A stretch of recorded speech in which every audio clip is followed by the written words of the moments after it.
Actualité internationale à présent qui nous emmène à Gaza puisque 3 otages doivent être libérés aujourd'hui. Oui, il s'agit de 2 Israéliens et d'un Israélo-allemand. 5e salve de libération en vertu de l'accord de cessez-le-feu à Gaza. Mais aucun enfant ne figure sur la liste.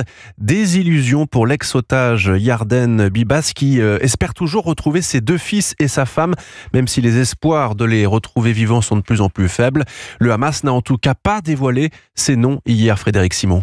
Et non, alors que des informations circulaient ces derniers jours selon lesquelles le Hamas serait disposé à remettre à Israël les corps de Shiri Bibas et de ses 2 enfants, Kfir et Ariel. Leur mort n'a pas été confirmée officiellement, mais l'armée israélienne a laissé entendre qu'il y avait peu d'espoir de les revoir en vie. Yarden Bibas, époux de Shiri et père de Kfir et Ariel, a été libéré samedi dernier.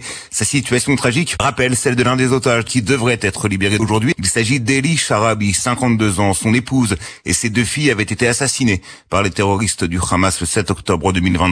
L'un de ses frères avait lui aussi été capturé et il est mort en détention. On ne sait pas si Eli Sharabi sait que sa famille a été décimée. Or, Lévi, 34 ans, avait lui aussi perdu son épouse le 7 octobre. Elle fait partie des nombreuses victimes du massacre du festival de musique Nova. Or, sera libéré demain et il retrouvera son fils âgé de 3 ans, élevé depuis par ses grands-parents.